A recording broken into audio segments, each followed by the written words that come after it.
Okay, you mentioned your grandpa passing away. How much, what did he mean to you? And was he a part of your motivation to keep going through your illness? Yeah, both of my grandparents from my mom and my dad's side are both like my motivation too because I know over there in Mexico, they don't have good treatment. The hospitals and doctors aren't that well, like as good as here. So I know that I was very thankful to be here and just knowing that, over here I could get better. I kind of just fought for them too because I know they're suffering over there too, and it sucks to know that they're suffering and not being able to get the good treatment as, how I was getting treatment. So I want to get your perspective on what Sandra has been going through. I mean, when you got the news of Sandra having cancer, how did you react, and what did your family do? Well, gosh, I can stay here forever to tell you the whole thing because I remember it clearly. We were at the hospital. My mom, before that happened, she got a referral from Sanger Clinic that she needed to take Sandra into Children's Hospital. In the paper, it said something about oncology, and right away, I thought, oh my goodness, no way, no way. It didn't really hit until they told us there.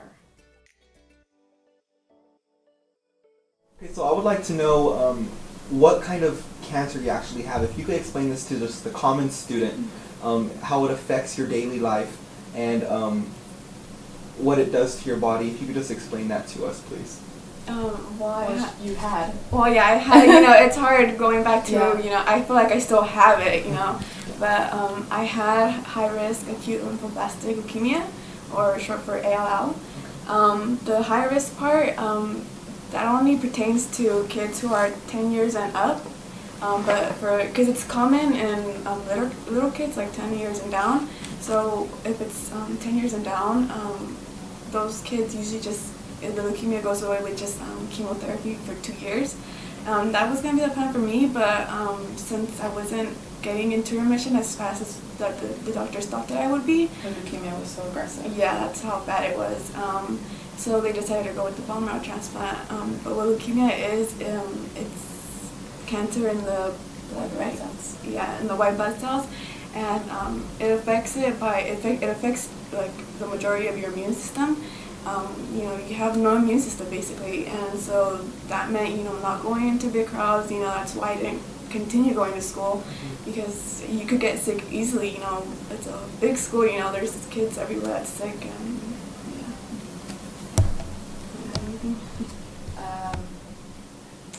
We pretty much said it. About your school life, how was the news to your friends, to the people close to you besides your family? Were they in shock? How did they respond? Yeah, they were definitely in shock. Some of them cried, that first week I think that I told them. I was still in the hospital, so, they came to visit me, and it was hard for them. And I know, like, now, especially since I wasn't at school, I try to keep in contact with them, but, it's hard because, they have their own life. My life stopped, for that year and a half. But, their life continued, and it was kind of hard, especially on me because, I asked myself, like, why me, and, it's just hard because you see your friends moving on and, they get together and do all this fun stuff, when I'm at home or in the hospital, not being able to do that with them. And I think that was honestly the hardest part for her in this whole thing. Just socially, I mean, she enjoyed coming to school. I mean, someone who enjoys coming to school and to not be able to come to school really took a big toll on her, social-wise. Okay, Sandra, one of my last and final questions is, where do you see yourself in 5 years? I see myself in 5 years. It's hard to imagine myself, in the future because of all that I've gone through.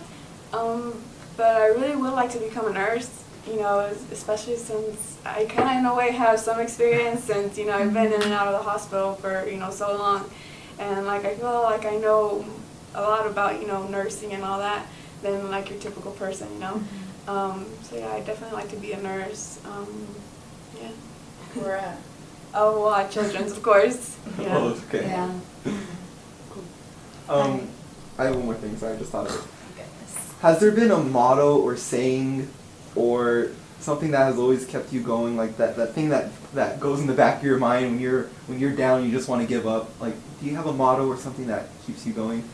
Well, I know my sister did. She showed me a saying, and it's It was just recently, actually. yeah. And it's a saying that says, "I'm not thankful for cancer, but I'm thankful for what cancer has taught me." And you know, it's true because you do learn a lot from it. It's you know something that's gonna go with me for a long time because I learned a lot from it. You know.